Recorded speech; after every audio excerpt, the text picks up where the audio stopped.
ASMR Magical Tools.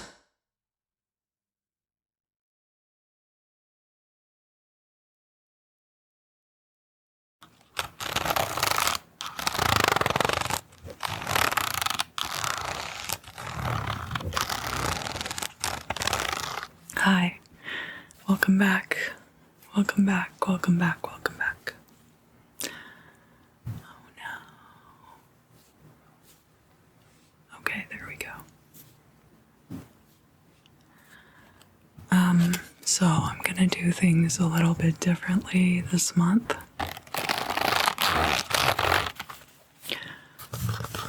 Or this week, rather. I don't know if I'll stick with it for this month or not. But I'm going to jump right into the general ephemera for the week ahead, which starts on May 12th.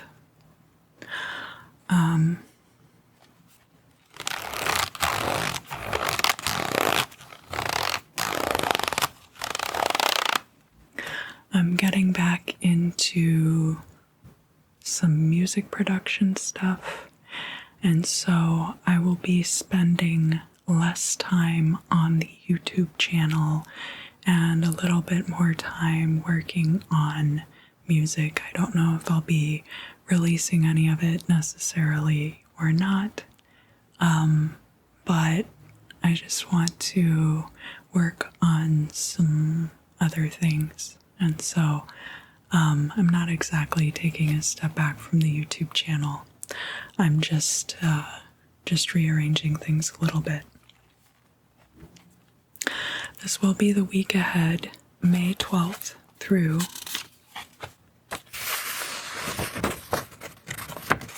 the 19th.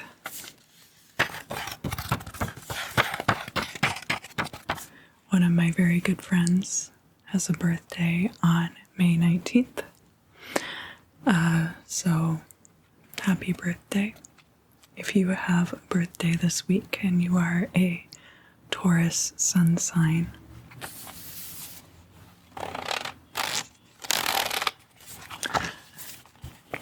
Wednesday the 12th, there's going to be an overnight energy from the 11th, which is the moon in Taurus, trine Pluto in Capricorn.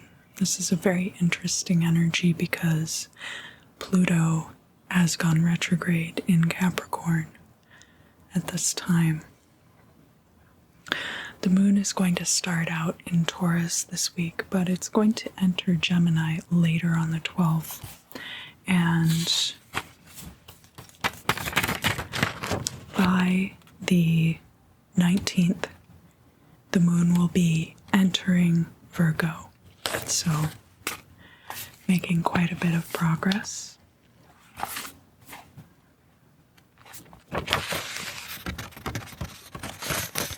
We do have a Saturn retrograde coming up. That won't be this week, but we will be in the shadow period of that. So we will have Pluto and Saturn retrograde. And Saturn is, of course, in Aquarius right now.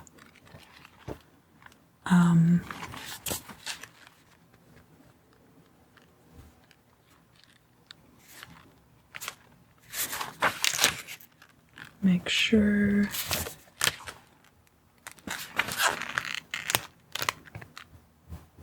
the Saturn at no point goes back so far that it ends up back in Capricorn.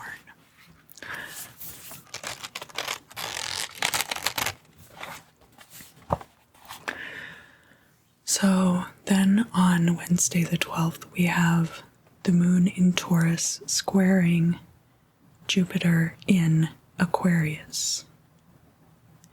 And we did on Monday the 10th have the moon in Taurus square Saturn in Aquarius. So anything that gets challenged on that day, as far as the status quo is concerned, moon in Taurus can be about things referring to finances and stability coming to light, and Saturn in Aquarius can be challenges to the status quo.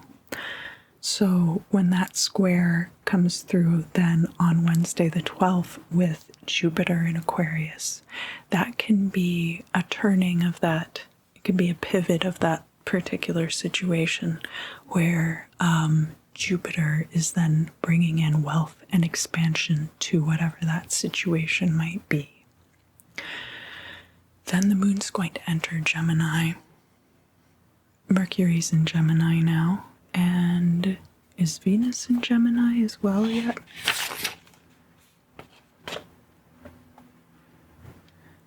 Yes. So Venus is also in Gemini. Mercury is going to trine Saturn in Aquarius. So that is going to be an opportunity because Mercury is a very fast-moving planet and then Saturn's very slow-moving energy.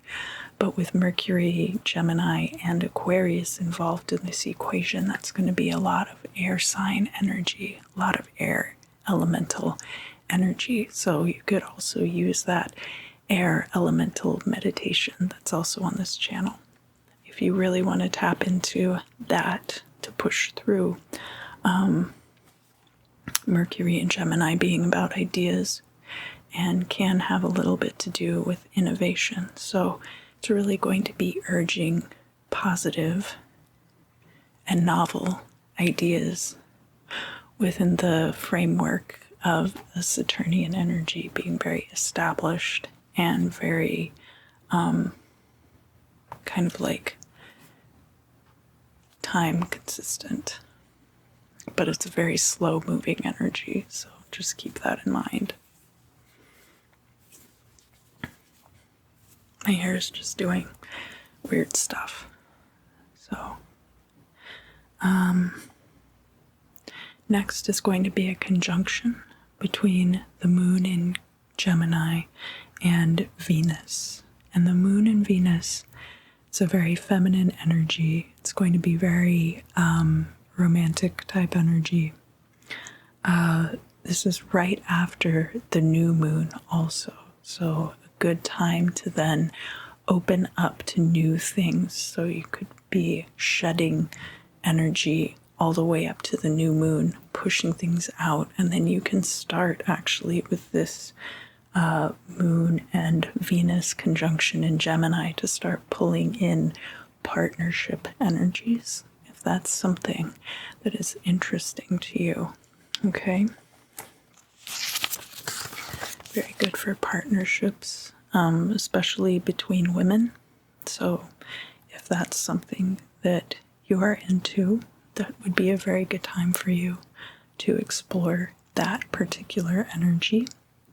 Gemini can also be good for healing relationships with siblings or neighbors. Can be good for communication regarding romance as well. So a lot of very wonderful, warm energies to be had with the moon and Venus in Gemini conjunct on Wednesday the 12th. Next we have the sun in Taurus, sextile Neptune in Pisces. The sun in Taurus being, of course, spotlight on matters of stability and matters of finances. And then Neptune in Pisces being very good for intuitive thinking. So it could be a way for you to really explore the possibilities as far as your financial stability is concerned. Because that's an overnight energy, it could be a good time to trigger a prophetic dream. Ask for information in dreams about ways to stabilize your future. We have a sextile on Thursday morning between the moon in Gemini and Chiron in Aries. And I do have my windows open because it's so nice outside, so I hope that the airplanes are not too loud. Moon in Gemini again, it's going to be great for bringing to light things having to do with siblings or communication or short distance travel.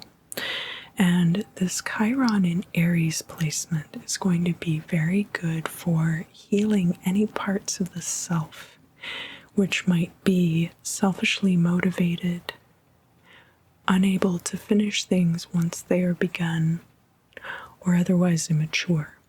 Now, I'm not saying that Aries has all of those traits, but only that if you are healing certain traits of Aries, those might be the things that come up.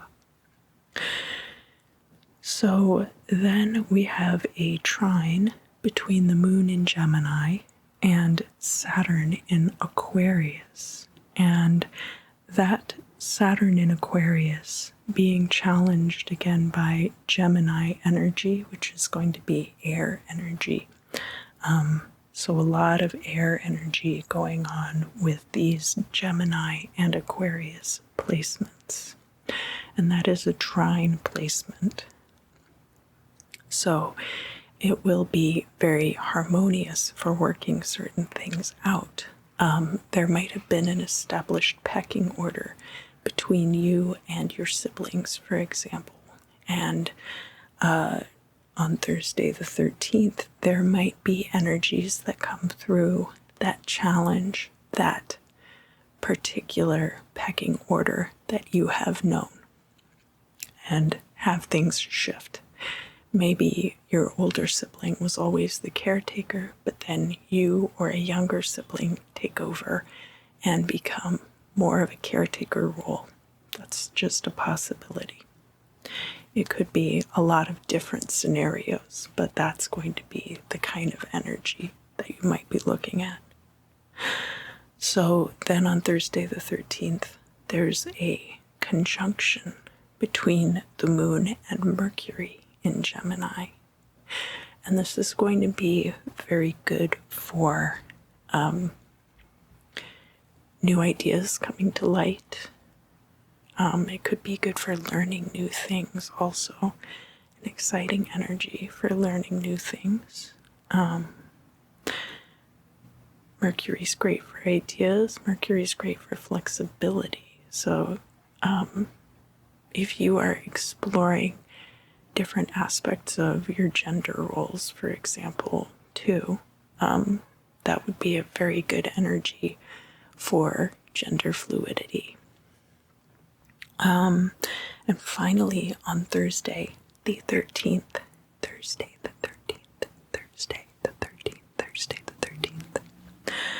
Jupiter is going to enter the watery and mutable sign of Pisces.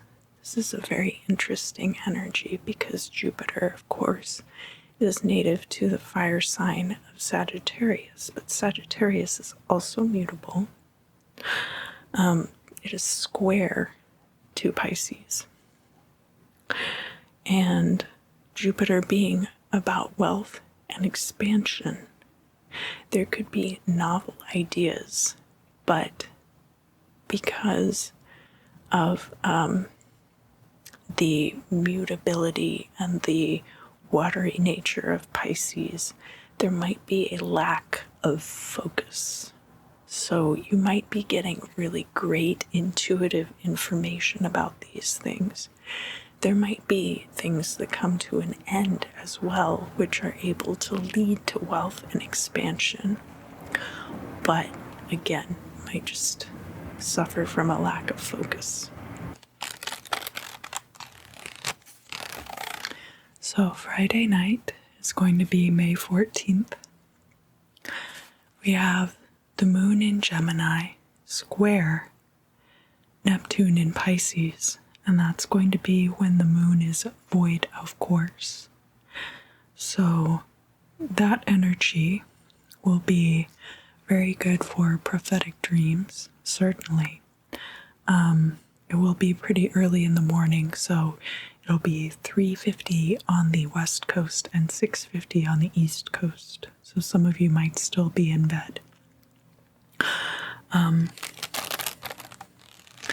But that moon in Gemini might be challenging certain ideas. So it could be a good time for lucid dreaming, because that square is going to be creating tension. Creating tension, creating tension. Next, we have a quincunx between the moon in Gemini and Pluto in Capricorn, which is, of course, retrograde at this time.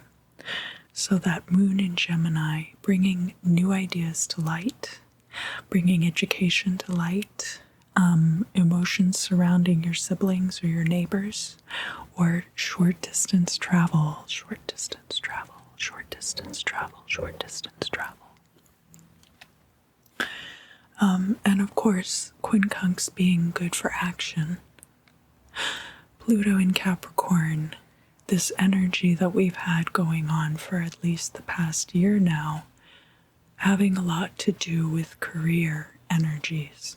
So it's a very interesting energy to have at this time relating to career. And we will continue to be moving through that for a bit longer as well. So I think a lot of people actually, even though Pluto is an outer planet, it is the furthest planet away from us that we know of, right? That it has affected all of us quite a bit over the past year. But this could bring some action, some new action regarding that. The moon is then going to enter Cancer. And the moon in Cancer is then going to trine Jupiter in Pisces. So that's some good watery energies. That's going to be later in the evening on Friday the 14th. So that could be a good time for a business dinner. It could be a good time for a date night. And it could be a good time to work things out with somebody, like details of a contract or something relating to that expansion of wealth that you like to see with Jupiter. But because we have a lot of water energy there, and especially Cancer specifically, it's a very good time for working out interpersonal differences. So Saturday the 15th, Mars is in Cancer also, don't forget. Mars in Cancer is going to quincunx Saturn in Aquarius in the morning. And that will be a very good time to take action as far as what are your own needs that need to be met, especially emotional needs. And how is that affected by the current status quo? And furthermore, what can you do to improve or change that for the better? The moon in Cancer is going to square Chiron in Aries right after that. So kind of wrap up all of those energies and tie everything up nicely. Fingers crossed it is a square. So it will be creating tension, but it should be supportive. And then following that, we will have the moon in Cancer sextile Uranus in Taurus. And of course, Uranus in Taurus has to do with jointly held resources and how those things are being divided. Also, new ideas regarding stability. So that moon in Cancer, then things coming to light about the emotional needs between people. So you can think of Cancer as like not just the emotional needs of the self, but how each individual's emotional needs affect the people with whom they interact. That's the key to Cancerian energy. The moon in Cancer is going to quincunx Saturn in Aquarius right after that. So it's going to lead to more action on that front. And the other overnight energy that we will have with that is that the moon and Mars are going to be conjunct in Cancer. So overnight between Saturday the 15th and Sunday the 16th is when we see the moon in Cancer quincunx Saturn and conjunct Mars. So those will be very interesting energies for working out a lot of these interpersonal relationships and any issues that might be there as a result of the status quo, as a result of people's emotional selfishness also. And I don't always bring out only the bad traits. It's just that those might be the things that are particularly getting worked out at this time.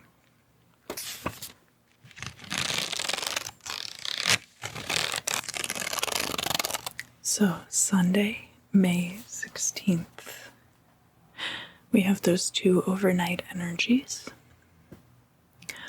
And then we have the moon in Cancer trine Neptune in Pisces. Really wonderful time to coax out any of these intuitive feelings that we have regarding our emotional relationships with others. A good time to explore those, both by ourselves and now with other people as well. I have a friend who's actually a Sagittarius, and one of the very profound things this person said recently was that inference is the truest form of communication. And that's actually a very Piscean energy.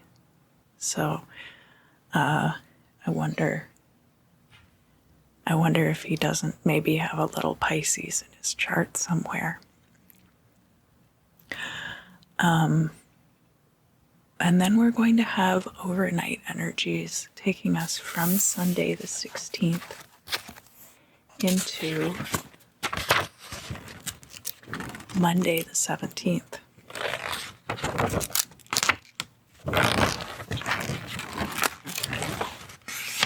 So we have a sextile between the moon in Cancer and the sun in Taurus. That's going to be a very interesting energy because, again, with that moon in Cancer, this is all about the emotional needs. And it can be how those are coming to light. It can also double down on that emotional energy because, of course, the moon is native to the sign of Cancer. And we have that sun in Taurus highlighting finances and stability and the need for that. So people really reconciling what is it that they want, not just what they need, but what is it they want. Right after that, we're going to have an opposition between the moon and Pluto. Moon being in Cancer, of course, and then Pluto being in Capricorn and retrograde. And remember also the Saturn retrograde shadow going on at this time, even though that is occurring in Aquarius. So that Pluto in Capricorn energy might have a few people feeling inadequate right now, as far as career and ability to use one's resources is concerned. But a lot of things are ending, and we're definitely in transition. So this moon in Cancer is going to create an environment around that where you might just be having a lot of feelings of insecurity. So don't worry too much about that. Again, this is going to be an overnight energy, so hopefully a lot of people will be asleep. And of course, on Monday, the moon will be going into Leo. So not as much of that very deep-seated emotional energy, and especially because Mars is also there kind of exacerbating things rather than helping and making it better. The moon in Cancer, those overnight energies, bringing us into Monday the 17th. The next thing that's going to happen is that the sun in Taurus is going to trine Pluto in Capricorn. And that's going to be pretty early in the morning, but it's going to kind of pivot this idea into like, well, things are very mutable right now. Things are very easy to change because we are in a transition between states. We're kind of in an ending of a lot of things. So it's going to make it easier for all of us to reach the financial stability that we actually want, instead of just kind of having to do the same thing every day until we practically collapse, just trying to make ends meet. And right after that, the moon is going to enter Leo. And the moon in Leo is going to quincunx Jupiter in Pisces. So we've got the water energies of the moon and Pisces, and we have a little bit more fiery energies of Leo and Jupiter. And Leo and Jupiter are not exactly like the same. The sun is native to Leo, and Jupiter native to fellow fire sign Sagittarius. But it is going to open up a lot more possibilities, especially if you are listening to your intuition at this time, for creative expansion, wealth attached to creativity. The moon is also actually very good for creativity. So moon in Leo can be a really good time for creative expression and new projects. And then Tuesday the 18th. So one thing that I want to say about all of these energies on Monday the 17th is that they are happening very early in the day, all before noon. Tuesday the 18th, there is a sextile between the moon in Leo and Venus in Gemini. So that's a very good romantic energy. Very good romantic energy. You don't necessarily have to use it that way. That's going to be very early in the morning too. Right after that, the moon in Leo is going to trine Chiron in Aries. So again, any of those Aries traits that you might need to heal in yourself, that moon in Leo energy is going to create a harmonious atmosphere for healing those things. So maybe you start working on creative projects, but you don't know how to finish them. This might be a time when you get a new idea or kind of have things come together in a way that make it easier for you to finish those projects, to get started on them and see them all the way through. It could be related to romantic energies as well. The moon in Leo is going to square Uranus in Taurus. Okay. And that Uranus in Taurus energy, again, could be about jointly held resources, or new ideas surrounding finances and stability. And Moon in Leo bringing things to light about creativity and romance. Now, Leo and Taurus are both fixed signs.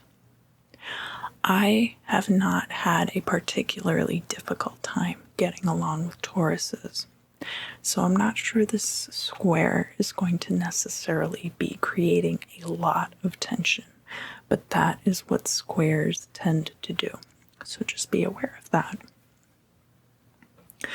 Venus in Gemini is going to sextile Chiron in Aries. And again, that will reinforce how earlier we had that trine with the Moon in Leo and Chiron in Aries.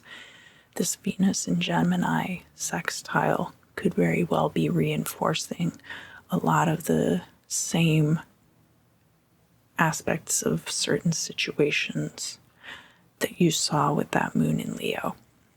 So a really good day for kind of healing a lot of things, especially as relates to partnerships, romance, things like that. And then there's going to be an opportune period. So the Moon's in Leo, Saturn is in Aquarius. We're going to have an opposition there between the Moon and Saturn. And that's going to last until the Moon is void, of course, on Wednesday. And that's going to be from 7:30 or 10:30 in the morning, depending on which coast you live on, of course, to 12:13 or 3:13 in the afternoon the following day. So that's going to be well more than 24 hours of working time for you.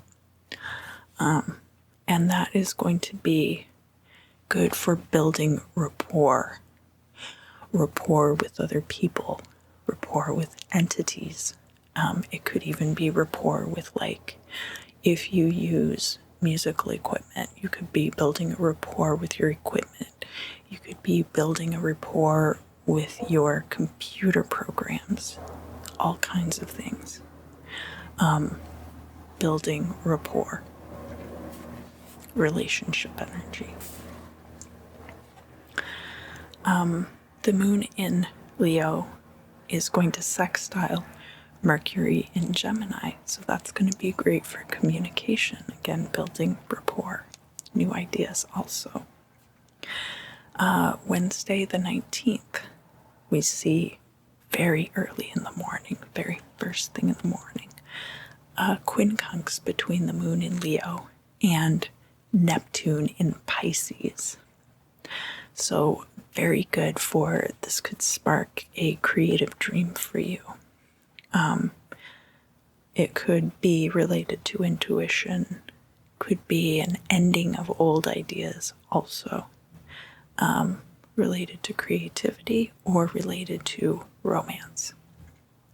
The Moon in Leo is also going to quincunx Pluto retrograde in Capricorn. So those two quincunxes early in the morning on Wednesday.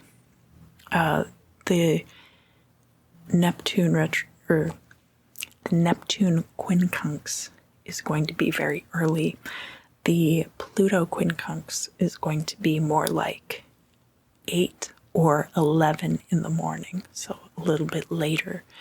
But you might end up having a revelation about some of the things that you've been going through with Pluto in Capricorn, or there might have been a big ending at that time, and because of the Moon in Leo bringing in that creative energy, that creative spark, you're able to spark off into something new.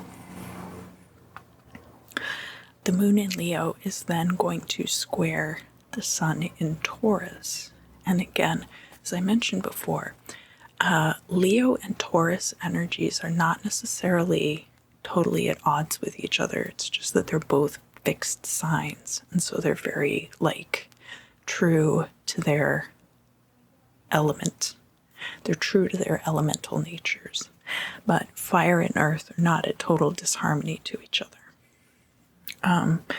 And with the moon and the sun there, you have possibilities for things to come up that do create tension in a way that leads to new movement. And that could have to do with creativity, romance, your finances, and or your stability, right? And then the moon is going to enter Virgo. So moon in Virgo is going to oppose Jupiter in Pisces. That's very interesting. It's going to happen in the afternoon or early evening. That moon in Virgo, very analytical, very much about details coming to light. And because remember what I was saying about Jupiter in Pisces, that there might be a lot of intuitive possibility for growth, but that when it comes to pinning down the details, it might be a little bit difficult to do that. So that opposition between the moon in Virgo and Jupiter in Pisces, you might have all of these great ideas for expansion of wealth. But then when it comes down to like working out the minutia, that it's very difficult to get these things to pan out. So that might be the energy that you're looking at later in the afternoon on Wednesday the 19th. And then finally, we have a trine between Venus in Gemini and Saturn in Aquarius. So lots of air energy. Venus and Saturn are not totally at odds with each other, but Venus is a very it's good for finance and good for romance. And Saturn is good for establishment, anything that you want to last for a really long time. And air energy is enough movement to kind of create ripples, but not like fire energy, which kind of blasts everything, right? So it might be just enough movement to nudge things into place and really set up for some great establishment of future events. So for this week's readings, I'm going to be using this very exquisite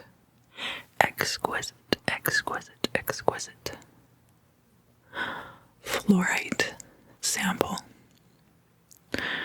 It is red and yellow fluorite. There is a band right here that is very purple as well. Typically you see more green and purple fluorite. So I was very drawn to this specimen because it is not a color that you typically see. It's very beautiful, and I love working with it. Aries, welcome back. Welcome back, welcome back. Oh, let's see what will be coming in for you for the week ahead. There's kind of like cobwebs. I see a lot of cobwebs connecting things together, like dendrites, like nerve endings. So not necessarily the idea of cobwebs in the sense that there are cobwebs that need to be cleaned out. What I see is that these cobwebs are active networks, and they're very delicate, so that any disruption might destroy them completely.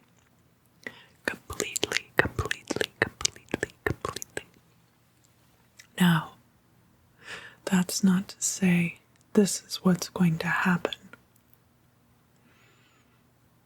but that in order to strengthen your framework, there's going to be work required on your part. That some of the people around you, you might benefit from strengthening your connection to certain people. That's not to say everyone. And a lot of these relationships are interconnected, and that's why I think there is a benefit to strengthening your bonds to certain people, because a lot of these things are very, very connected to each other. Sometimes people are friends of friends of friends of friends of friends of friends of friends of friends of friends, and they all are very loyal to each other and loyal to members of that group, and you want to solidify your place within that group. You have a lot of freedom there too. That this would be a good connection for you to keep, because it allows you a lot of freedom and a reward of some kind.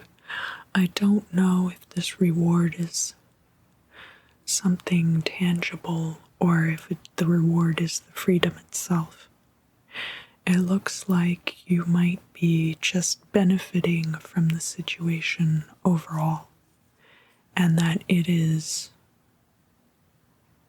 there are things that are gained from it by you.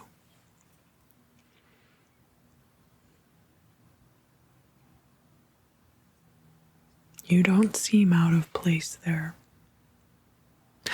I think that the reason that these bonds are not stronger is just because of the amount of time which has elapsed.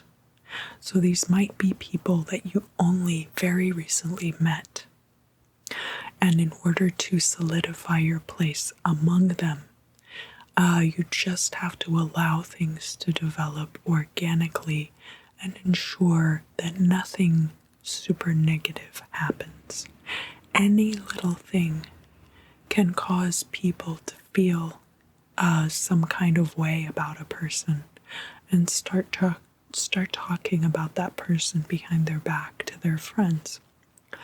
And I don't think that will necessarily happen to you, because of course cobwebs often go undisturbed all the time.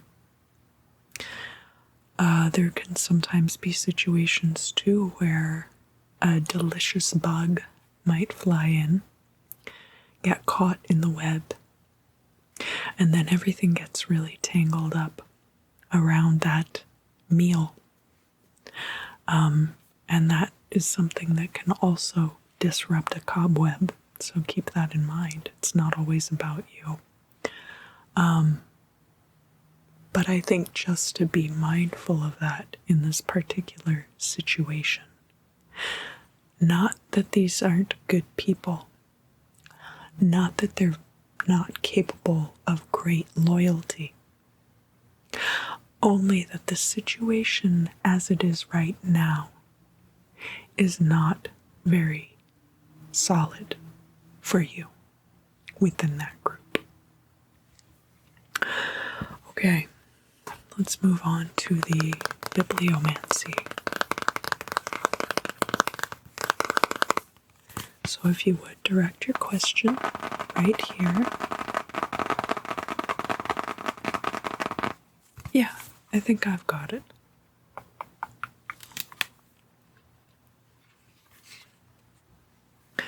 Choose right, trusty companions for thy intended journey, and no ill can befall thee.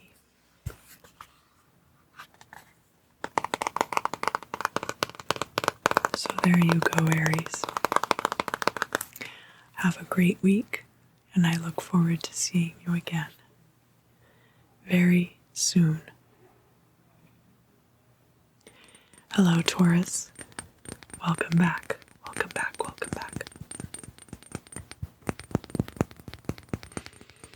Taurus, what shall befall you this week. I know that some of you are going to be having birthdays, so happy birthday, Taurus. Happy birthday. For those of you with solar returns this week. The aforementioned Sunday ritual. Oh, what is that?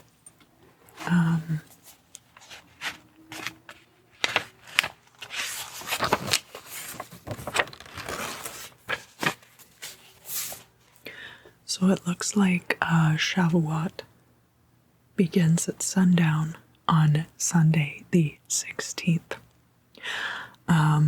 But one thing that is very interesting about this particular Sunday is that we have some energies that are coming in overnight, kind of from Saturday, and then we have some energies which are carrying us from Sunday into Monday.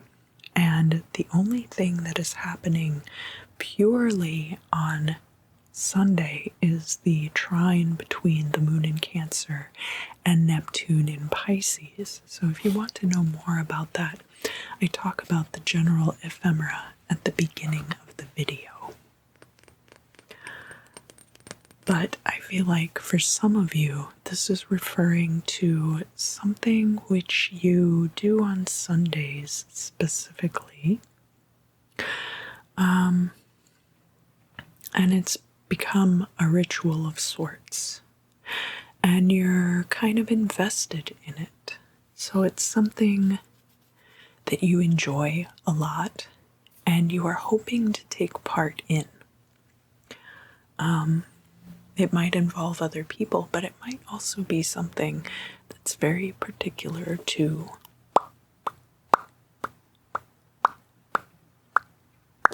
you. And there could be tea, there could be cookies, it might be a fancy dinner. You might treat yourself to dinner every Sunday. But I feel like there's something about this ritual that you can elevate, that you can take to the next level, that it can become something that actually starts to manifest things that you desire into your life,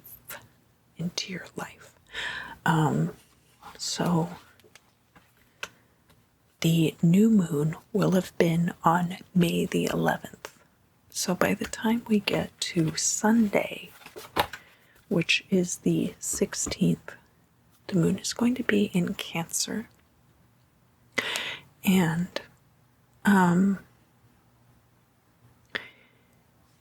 it will also be waxing again.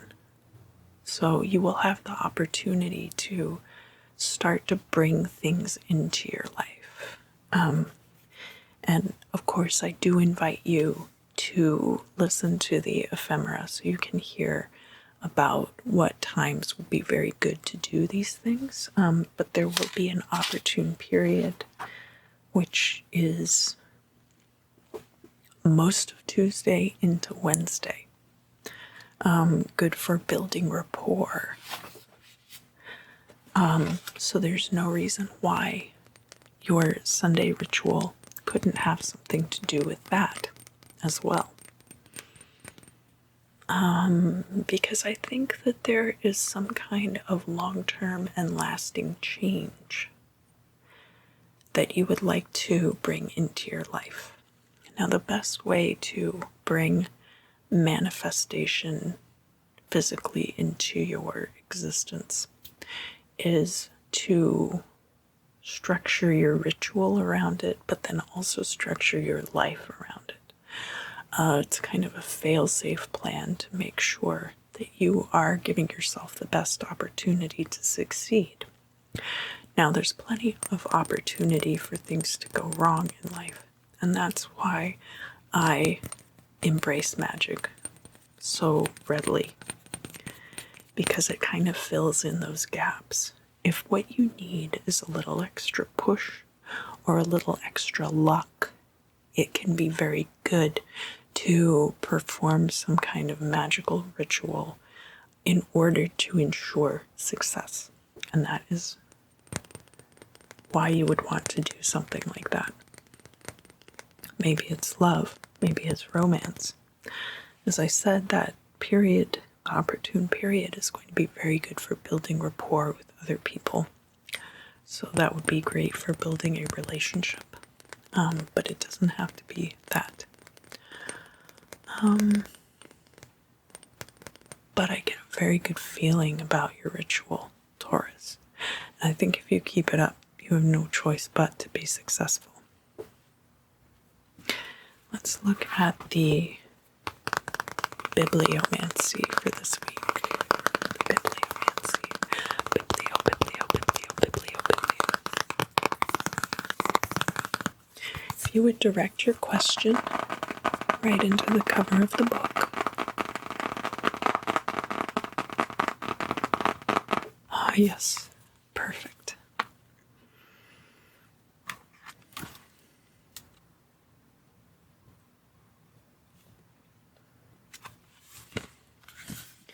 So, for your question, I'm not going to read one of the bibliomancy quotes. I'm going to take it from an earlier part of the text where they kind of talk about doing the bibliomancy. Receiving a reply that implies that death is approaching can cause great concern to questioners. However, in the language of oracles, death usually means an ending of a relationship or situation, rather than an actual physical death. Even when physical death is implied, it may offer a period of adjustment or preparation for the event. So this could be a preparation for an event. There may be things that need to be said or actions which need to be taken. Nevertheless, the future is not a fixed and rigid event.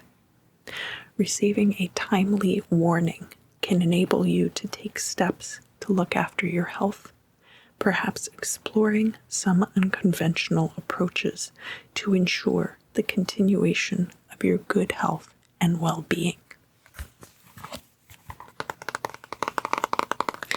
Taurus, thank you so much for joining me. I hope you have a great week, and I look forward to seeing you again very soon. Hi, Gemini. Welcome back. Welcome back. Welcome back. So this will be for your week ahead. There's a rift. This could be a rift between you and another person. It could be a rift between you and a way of life. It could be that you had developed some habit and suddenly it just fell apart. This could have been a good habit, like going to the gym, but it could have also been a bad habit, like drinking or smoking. You might just wake up one day and forget to smoke. I know that doesn't really happen to people, but it could always happen to you, Gemini.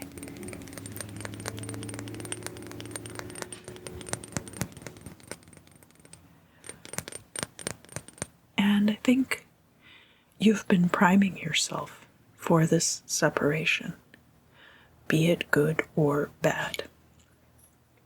So it could be something from which you desire to separate, or it could be something that you don't necessarily want to separate from it, but you have anticipated this coming, and therefore it is not a shock to you, and you are not necessarily destroyed by it.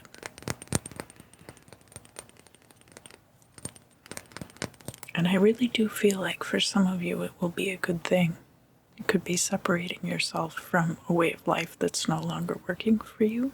It could also be separating yourself from people who are not operating in your mutual best interest. So that's also a possibility. There are some other things here about respect, totality. Totality is coming out really strongly here too. So that there might be issues of self-respect that are mirrored in the behaviors of other people who are lacking respect. And a division. So not just that there's a rift between you and this person or this behavior, but that there's actually an equation going on that is bigger than that singular situation. It could be that there is a work situation tied up in it. It could be social interactions tied up in it. It could be a living situation. It could be any number of things. But I do see that this is going to work out for your best interest in the long run. So even if this is somebody or something that you were, even if this was a gym membership, you might find that it's actually easier for you to take a walk around your neighborhood, and that's a much more sustainable way for you to get exercise. That's just one example, but it might be that something ends up working out in a way that you wouldn't have anticipated, that actually ends up, the severance ends up being beneficial for you, Gemini. So let's look at the bibliomancy on this. And if you would direct your question right here to the cover of the book. Yes, good, good. Oh, right here?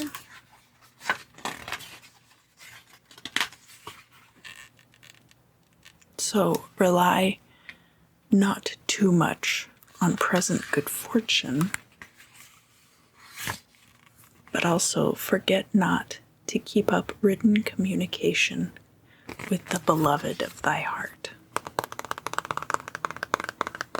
Gemini, I always enjoy our time together greatly. I hope you have a great week, and I look forward to seeing you again very soon. Hello, Cancer. Hello, hello, hello, and welcome back, welcome back, welcome back. Let's look at your week ahead, starting May 12th. There's something like a spider. It could be a spider, could be small insects involved.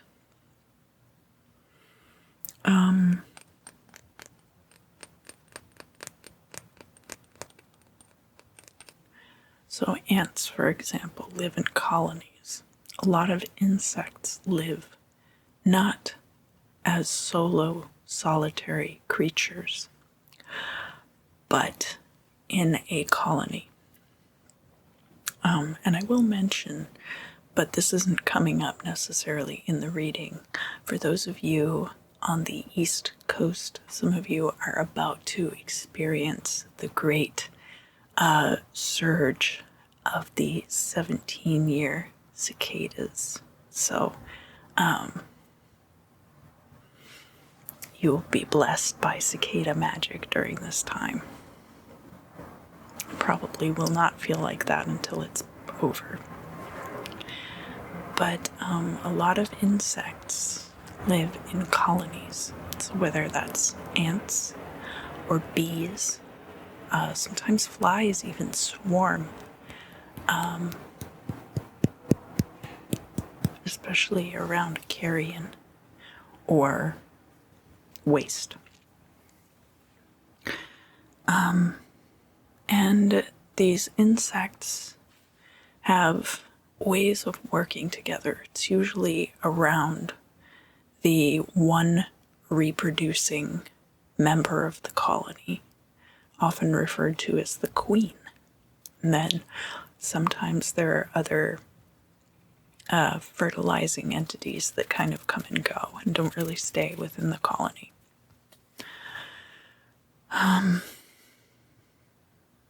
Some insects do pair, male and female, for reproductive purposes, and that can happen in any member of the species. And so I feel like there's kind of an understanding coming through of your role in this greater ecosystem, and that it's not necessarily that you are a worker bee, but whereas a lot of the other bees in your hive might already have been assigned their tasks.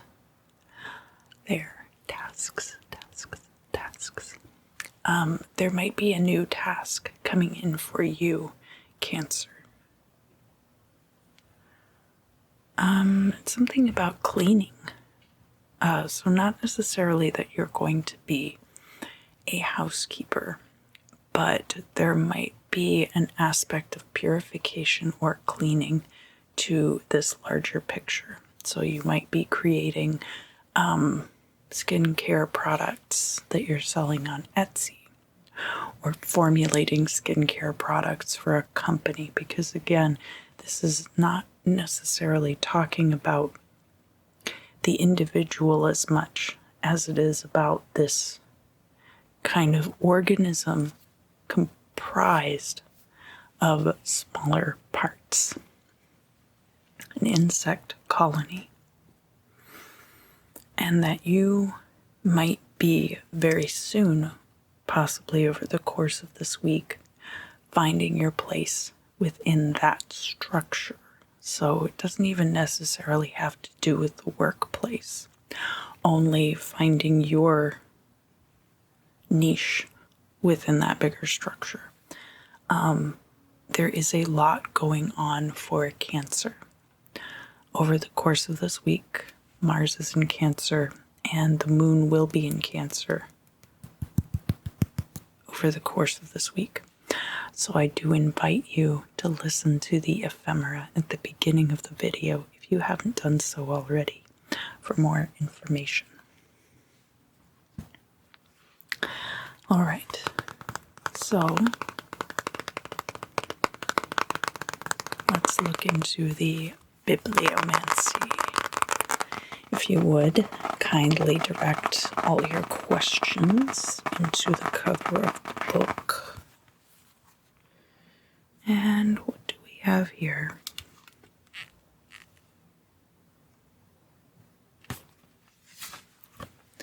The captive will suffer no bodily affliction, and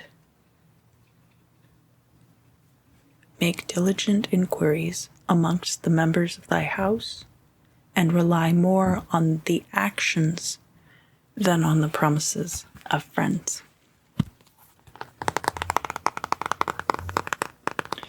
So, Cancer, I always greatly enjoy our time together. I hope you have an excellent week ahead, and I look forward to seeing you again very soon. Hi, Leo. Welcome back. Welcome back. Welcome back.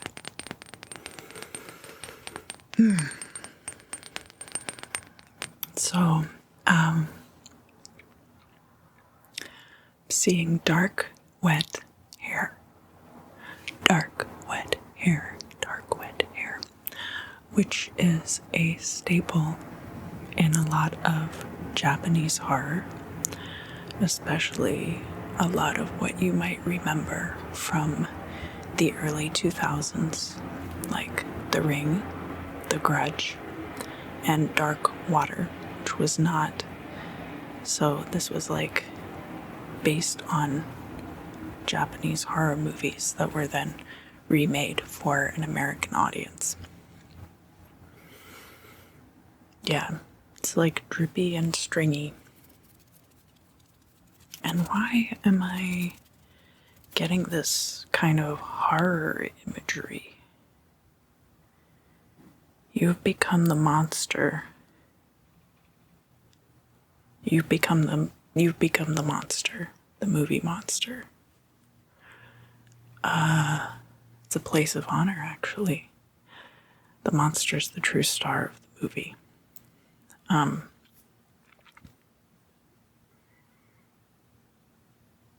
You've given yourself over to this darkness. And it's not that it's overtaken your life,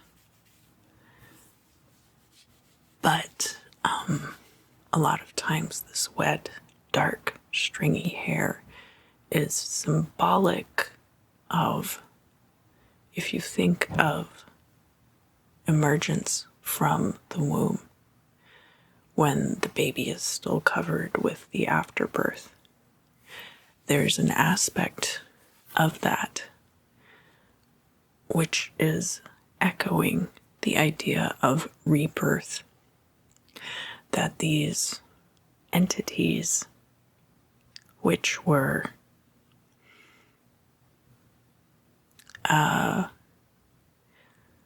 sometimes killed in very horrific ways, have found a way to be reborn and live anew,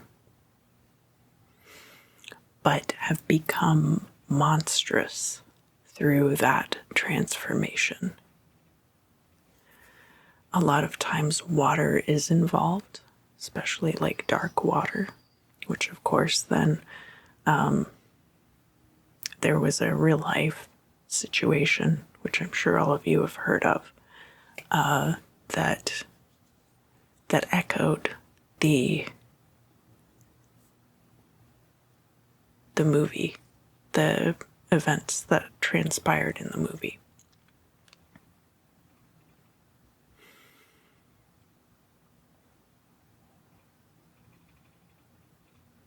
It's not great to think about these things. A lot of times we really don't want to focus on these darker issues. But shadow work can be very productive, and it doesn't always have to be super painful. Sometimes it can just be letting go of things that are no longer valid or important in your life. And it's okay to be a monster. There are lots of people who love monsters. Otherwise, horror genre wouldn't be a thing. The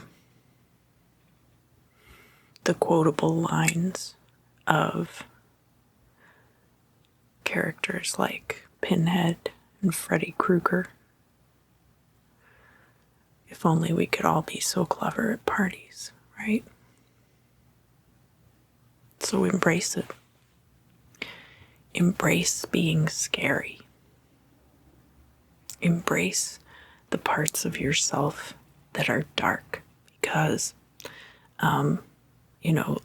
the sign of Leo is the native sign of the sun. So most of the time, the focus for Leo is on solar energies. But the moon is going to be in Leo this week. So it's okay to focus on these darker aspects of the self. And I invite you to embrace it. Let's look into the bibliomancy. If you would direct your questions right here. Yeah, I think I got it. Yeah.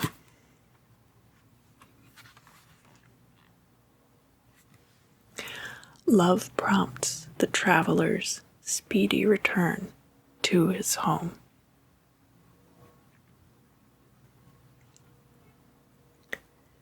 And meddle not with the laws of the land. So rather than trying to upset the natural order of things, understand your own nature and not how it needs to fit in with everything else, but how you need to fit in with yourself. And that's when you'll be able to find your place. Leo, thank you so much for joining me. I always greatly enjoy our time together. I hope you have a great week, and I look forward to seeing you again very soon.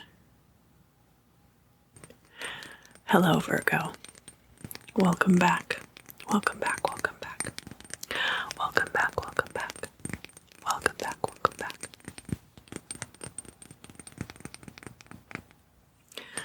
Virgo.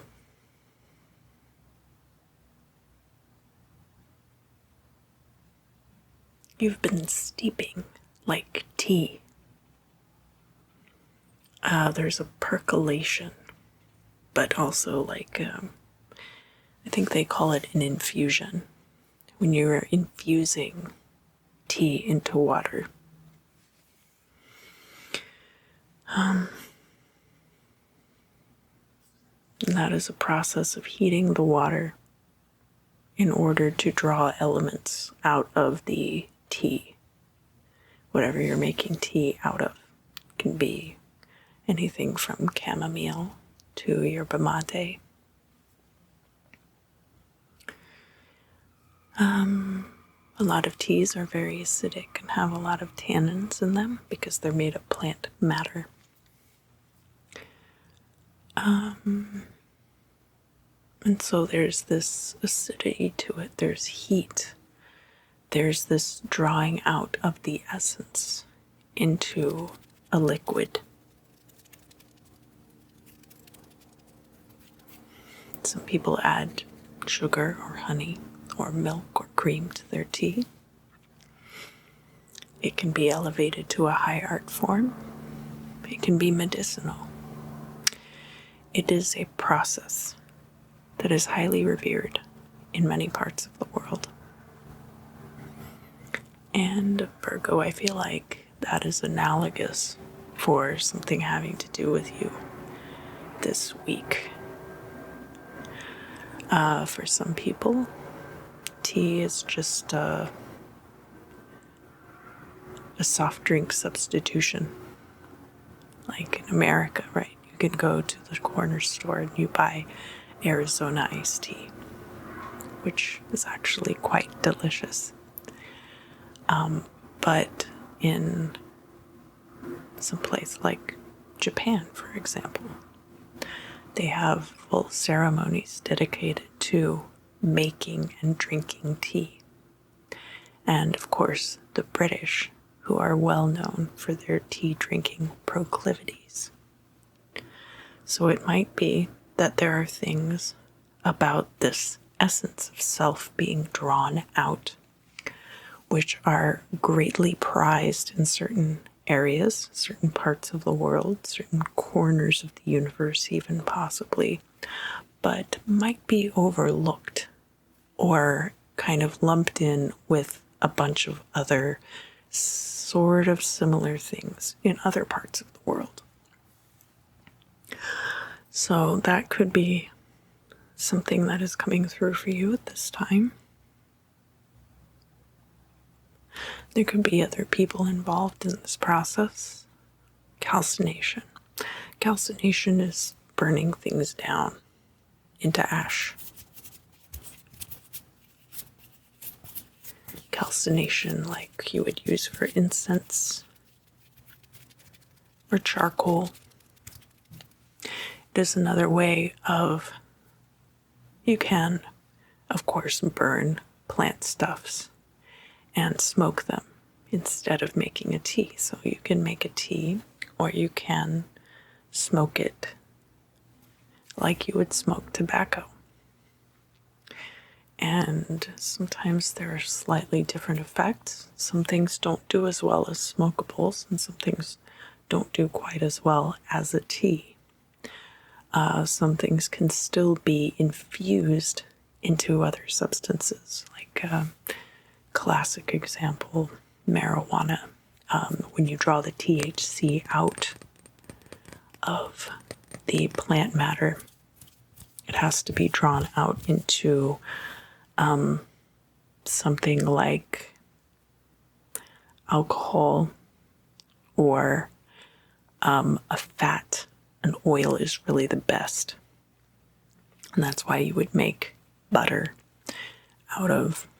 you would infuse the THC into butter and heat it to a certain temperature to activate the molecule. So sometimes there's a process like that which must occur.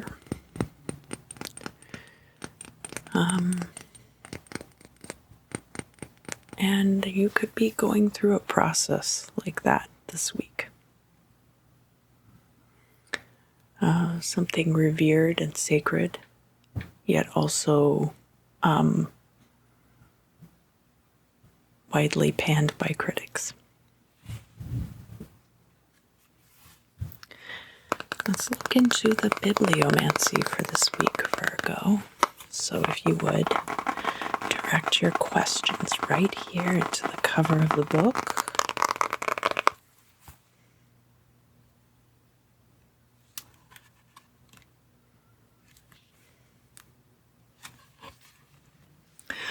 Depend not entirely on the present intentions of thy kinsmen, for they may alter. That is just a reminder that while you can have very loyal friends, your journey is your own. And it is important to maintain some level of autonomy. Virgo, thank you so much for joining me this week. I greatly enjoy our time together. I hope you have a great week, and I look forward to seeing you again very soon. Hi, Libra. Welcome back. Libra, Libra, Libra, Libra, Libra, Libra, Libra. So what do we have coming through for you, Libra? I actually hear a train whistle. So you could be traveling, certainly. This could also be a warning whistle. And the idea of living close to a train and being able to hear that whistle on a regular basis. You can almost time your schedule by it sometimes. Trains coming and going at all hours. Sometimes in the very dead of night, you can hear a train whistle, and it's a very creepy kind of a sound. It's a very baleful noise. It has both high and low frequencies in it, so it carries for quite a distance, but it's very low. So it also has a rumble to it. And sometimes hearing a sound like that can make you very melancholy for distant places that you've been. So I think that there's some aspect of travel involved in this, but there's another aspect of it too. The commerce aspect of it. And perhaps needing to travel in order to earn a living. So there could be something like that confronting you soon. And the idea of being homesick while you're at home. That you hear the train whistle and it kind of sparks a melancholy within you. Missing the idea of missing your home while you're far away. So Libra, all of these things, the near and the far, might be resolving into a singularity for you this week. And bursting back out, just like the Big Bang. Let's look into the bibliomancy for you, Libra. So if you would, direct your questions and your energies here into the cover of this book.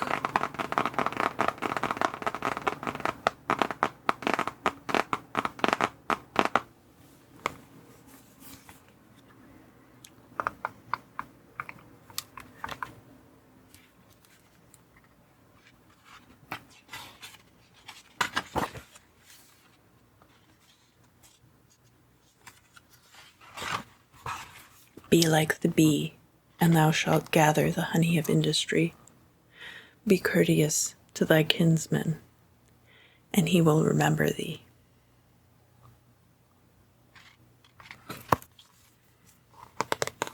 Libra, I always enjoy our time together greatly. I hope you have a wonderful week, and I look forward to seeing you again very soon. Scorpio, Scorpio, Scorpio, Scorpio, Scorpio, Scorpio. Welcome back, welcome back. What are we looking at, Scorpio? The point or the butt? The front end or the back end? I feel like I'm holding a loaded gun in my hands right now. That could be something that comes up for you this week. The idea that you could be holding something equivalent to a loaded gun. Doesn't have to be a loaded gun, of course, but it could be something that has the power to affect great change in people's lives in the blink of an eye.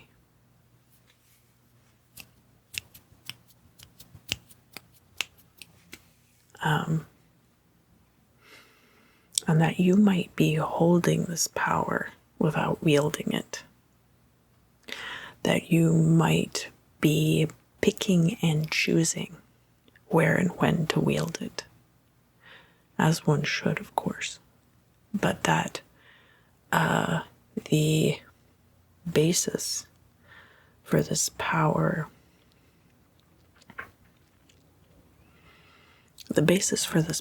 comes from where you've been and what you've seen. So it's a power based in experience, which is very much easier to control than a power based in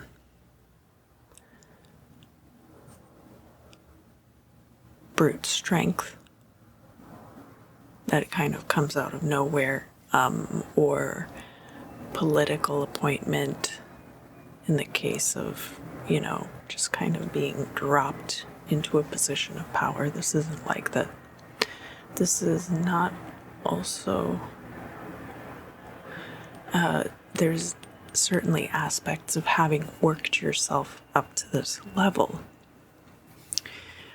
but certain things are dropping into place at this time, which are solidifying that power, which is making that power more concrete for you, so that you are holding something, the equivalent of a loaded gun. It's not a power from within It's not like the power that was within you all along. This is definitely a totemic power, so that there's something associated with the power that is a physical manifestation of that power. And I mean, it could be a body part. That's very true. But it could also be, it could be a gun, it could be a knife, it could be a sword, it could be a taser, it could be a book, it could be a journal, it could be your address book, your contacts in your phone. It could be any number of these things that are physical manifestations of power. All right, Scorpio. So, if you would, for me, direct your questions to the cover of this book. Direct your questions here to the cover of the book. Let's see what we have here.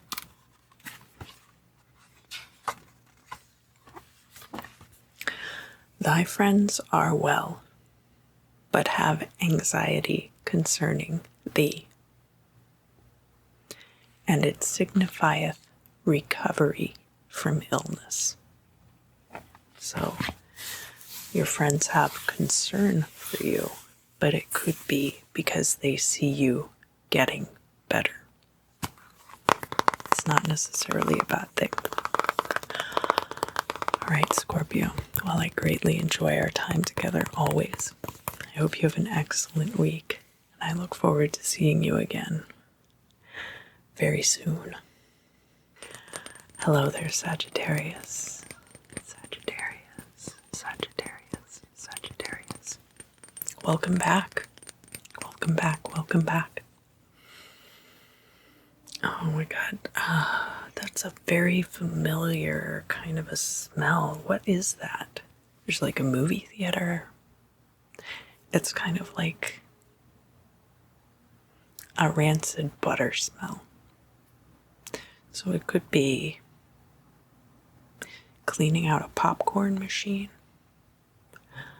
It could be that it's not rancid butter, but it's like the combination of the smell of the popcorn butter with a soda like a Pepsi or a Coca-Cola or a Dr. Pepper. I like Dr. Pepper, honestly. And it's like the combination of those aromas and flavors. And then, of course, like the movie theater itself often has, yeah, I'm getting a very strong taste of popcorn now. And like when you put some popcorn in your mouth and then you take a drink from soda and like the popcorn kind of melts. Definitely getting that sensation. And so, like the movie theaters often smell like rancid popcorn sometimes. It's like an overwhelming and permeating aroma of the movie theater. Some of you could be going to a movie theater. I feel like there was a show that used to come on TV called This Is Your Life. And I'm getting very much the impression that you could be consuming a piece of media this week that strikes very close to home for you, that really touches you, and makes you think about your own existence in a way that you did not before, and your part in other people's lives. So I'm very much getting kind of like that sense. Could be relating very closely to this film. It could just be that you're getting out to see a movie and you haven't seen a movie in a theater in a very long time.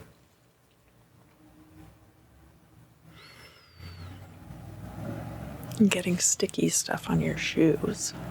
So I'm getting like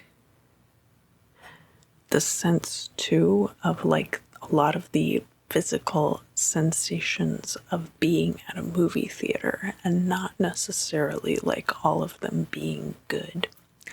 Like stepping in like gum and sticky things that are accumulated on the floor of the theater.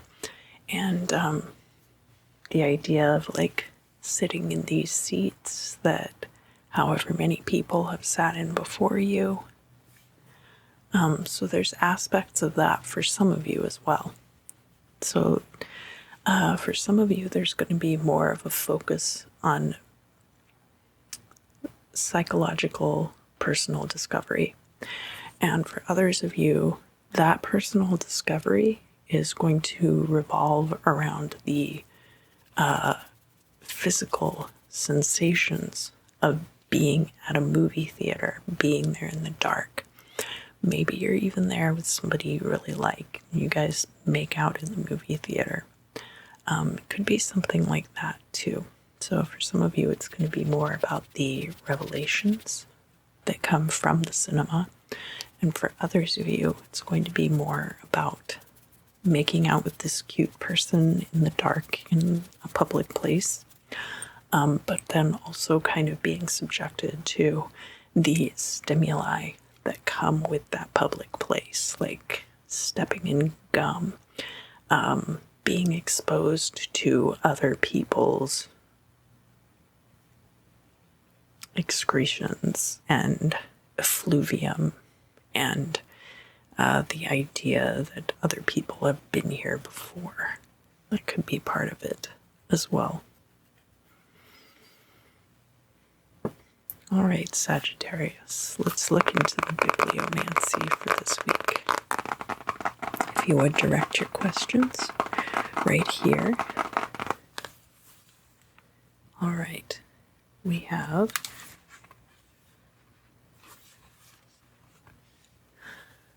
weigh well the probable result of thy present intentions, for thou art the favorite of fortune, and thy love is not disregarded. All right, Sagittarius, really enjoy our time together. I hope you have an excellent week, and I look forward to seeing you again very soon.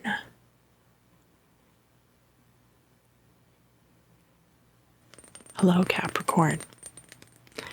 Welcome back. Welcome back. Welcome back. Welcome back.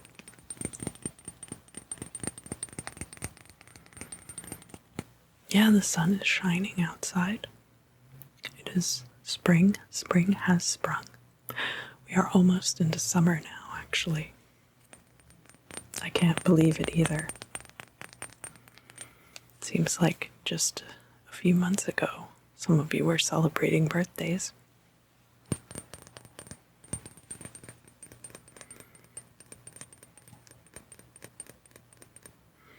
Yeah, Pluto is in Capricorn right now, and Pluto is retrograde. So there is the potential for a lot of endings, very transitional energies.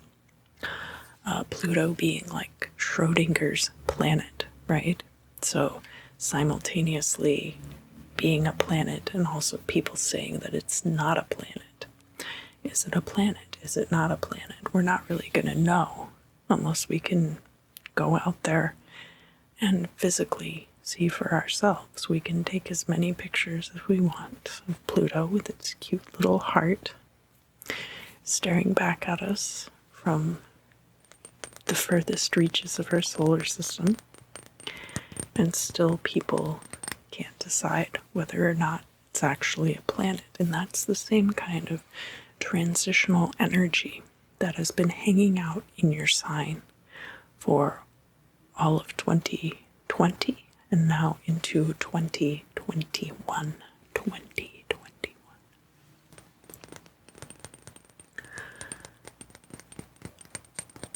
But do remember that you're allowed to go outside and take a walk in your bare feet in the grass and let the sun shine down on your skin.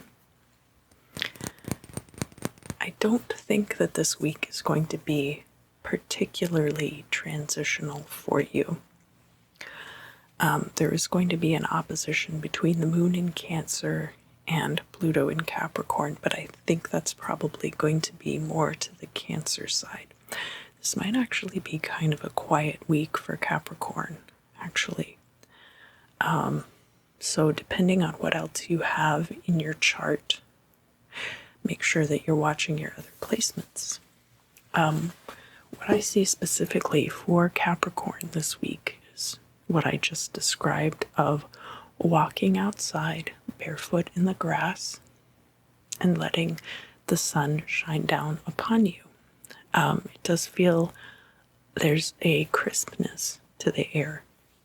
Some places, spring weather can still be quite chilly, so it feels like it's probably like in the 50s, not quite down into the 40s, but kind of like the mid to low 50s.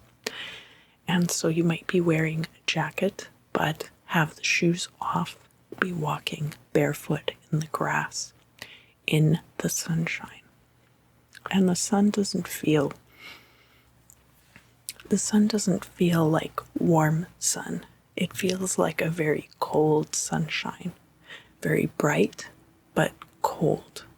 So there might be some aspects of that for you this week. There might be a few transitions, but mostly I'm getting this sensation of just walking outside. How plants take in energy.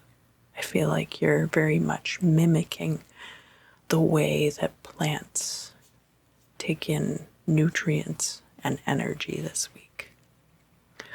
And Capricorn being an earth sign, you might be tapping into the power of plants, eating a lot of vegetables. You might be growing plants in your house. Typically, I think of those things as being more like Taurus qualities, but that doesn't mean that Capricorns can't enjoy having houseplants also.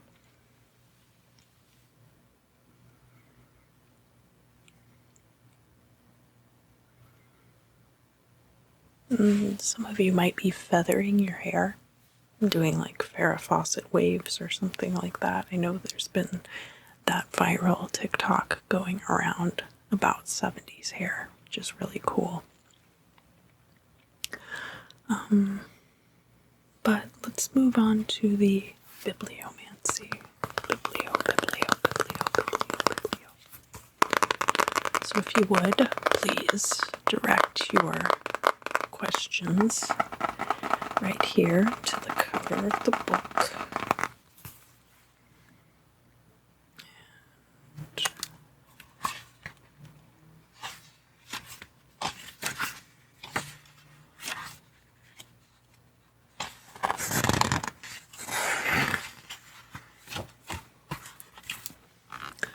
Bless the memory of the giver and put faith in no advice save that of experience. Capricorn, I greatly enjoy our time together. It sounds like you're going to be having a very relaxing week. Maybe even a little boring, who knows? I hope to see you again very soon.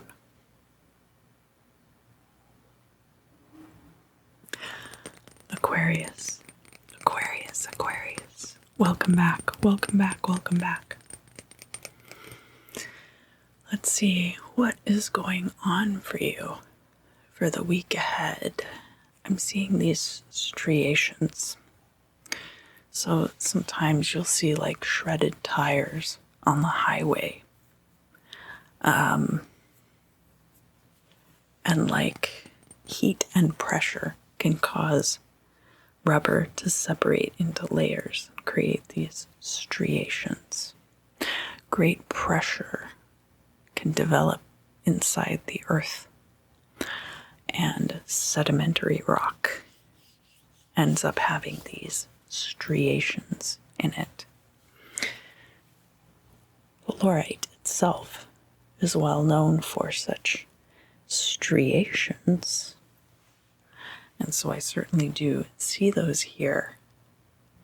But as far as your own life is concerned, I feel like there are certain aspects which are rubbing together in such a way as that it's causing them to separate. So there might be certain things. This could be scheduled events that are not necessarily going as planned. This could be agents of mercy. No, not sisters of mercy. I'm hearing specifically agents of mercy. So this could be people stepping into your life to help you accomplish and fulfill responsibilities which you have taken on.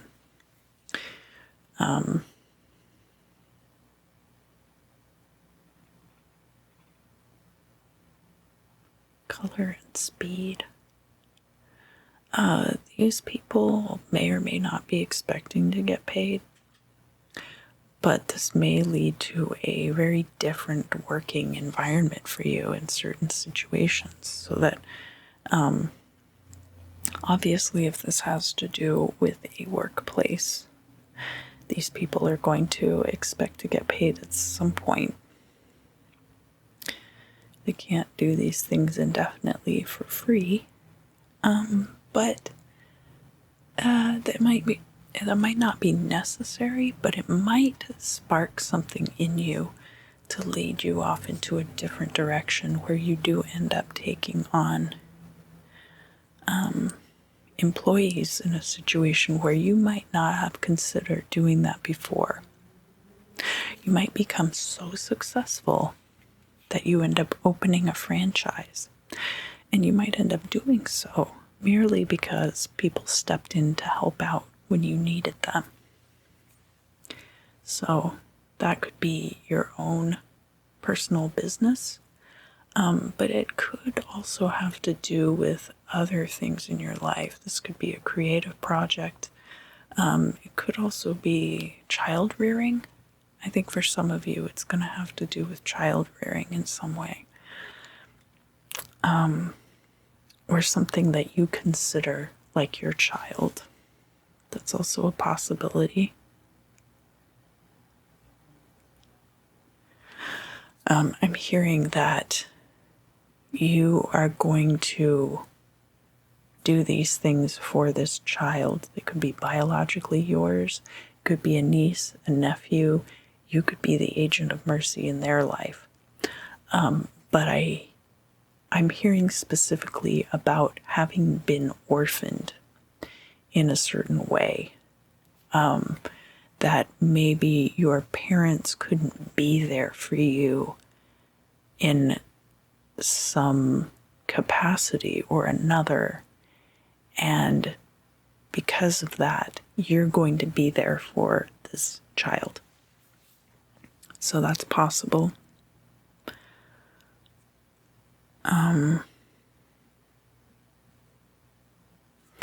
And there's ancestral help. I feel like there's very strong family bonds in this situation. So not necessarily that all of the people who are involved are your blood relatives, but you're having very strong family bonds with these people. All right, let's look into the bibliomancy. Biblio. And if you would, just direct all your questions here into the cover of the book. And what do we have here?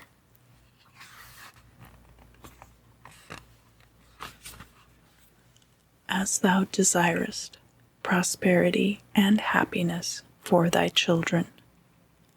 Teach them to avoid evil company. Aquarius, thank you for joining me. I greatly enjoy our time together. I hope you have a great week, and I look forward to seeing you again very soon. Hello, Pisces. Hello, hello, hello.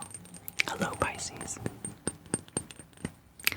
Something exciting for you, Pisces, this week is that Jupiter is going to be entering your sign. So Jupiter and Neptune are now both in the sign of Pisces. We haven't seen the conjunction yet. When is that going to happen? Let's see.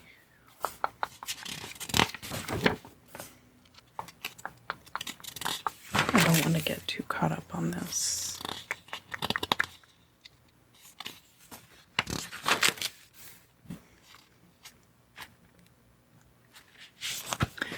We'll have plenty of time to prepare for that. I'll figure it out later. But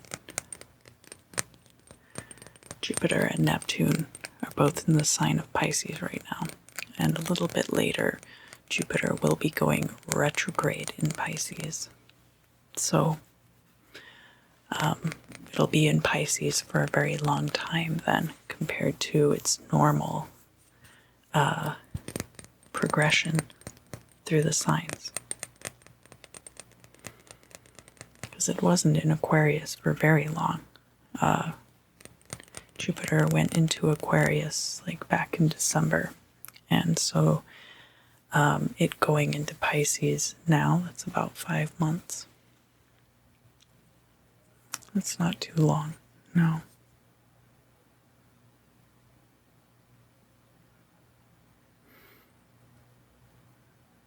I'm hearing respect and retrograde. So Saturn is also about to go into retrograde, so we will be in the shadow period this week. And I feel like you're going to be getting respect in the retrograde, so that you might be setting up for not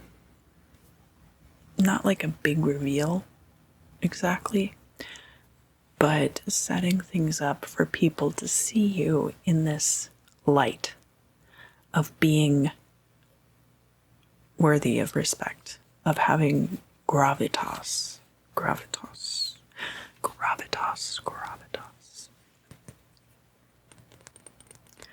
And finding ways to put yourself out there to garner respect, maybe in ways that you haven't before. Ways to get professional reputation, or to uphold and promote your professional reputation. That's possible.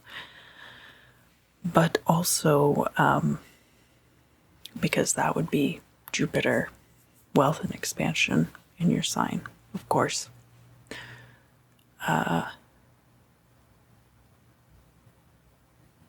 So not just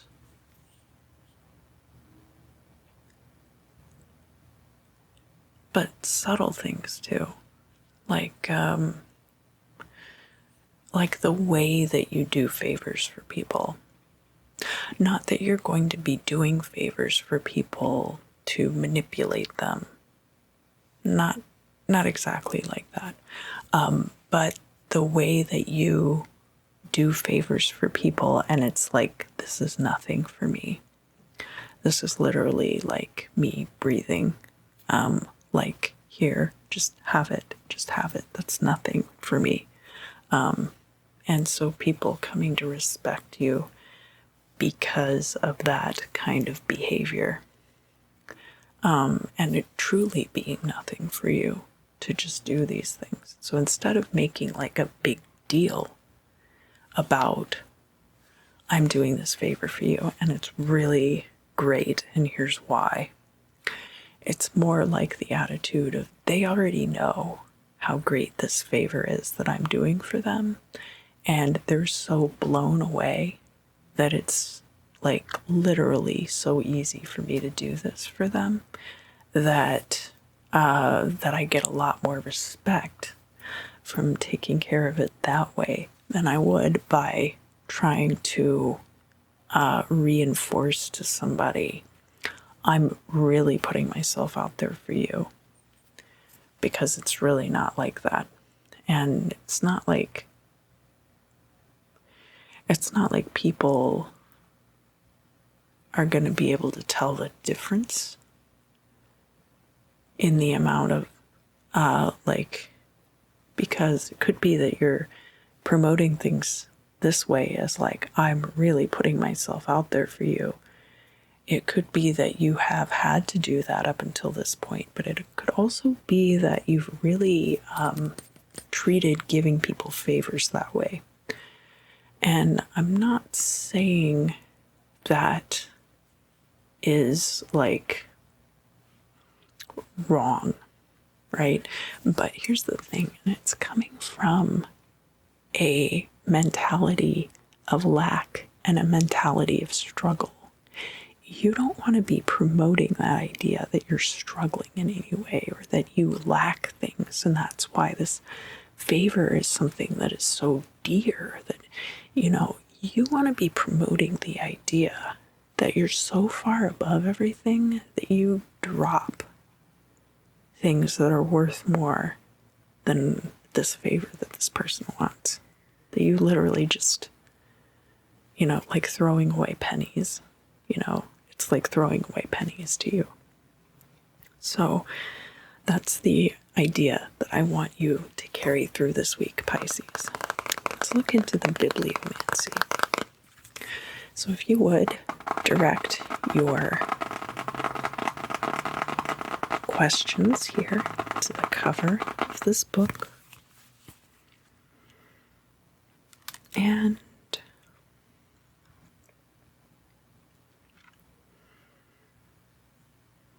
so I'm going to read something from the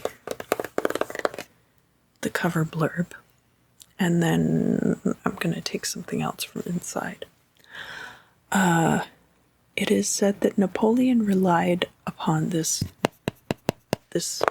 book of fate for many years, and yet when his pride and ambition became overwhelming, rejected its counsel. His downfall followed soon afterward. That was probably not just because he was rejecting the advice of this book. It was probably also because of his hubris.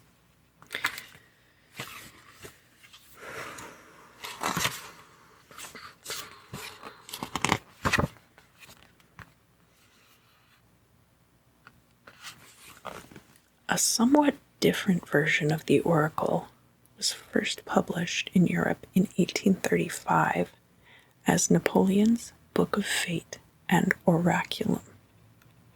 This version contained both a 32 and 16 question oracle, because the way that I use this is a little bit different from how it's structured to be used specifically. The answers to these and the Kirchenhofer edition being virtually the same, with additional material on fortune-telling, palmistry, the meaning of omens, and other methods of divination. This present facsimile edition reproduces the deluxe 1890 version of that oraculum. So, I think this is the Kirchenhofer version.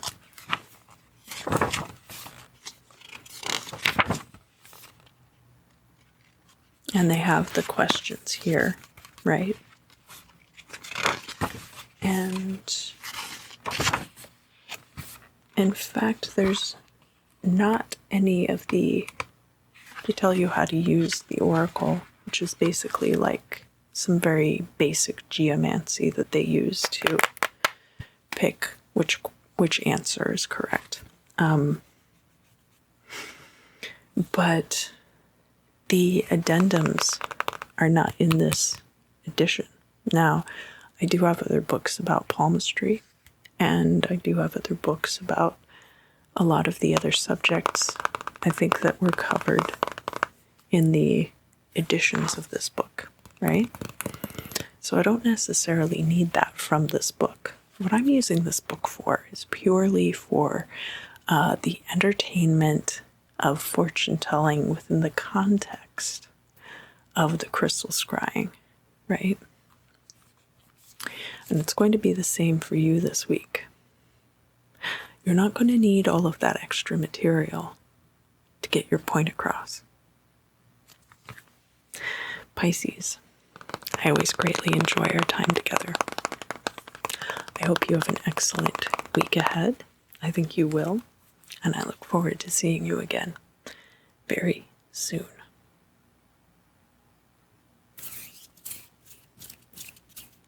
Thank you.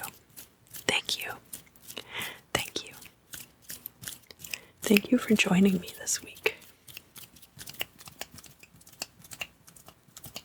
I hope that you enjoyed our time together. I hope that you enjoyed your reading.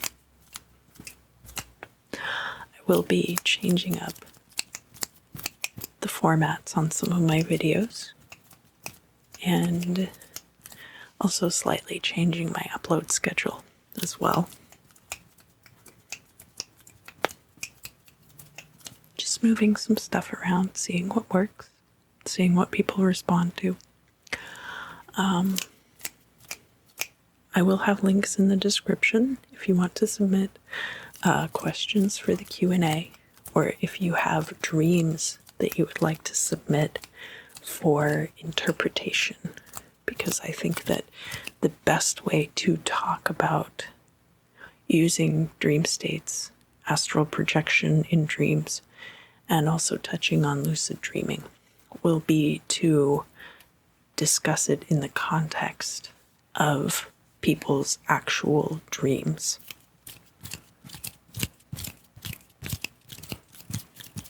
Now I hope that you have a wonderful evening, week, month, year. And I look forward to seeing you again very, very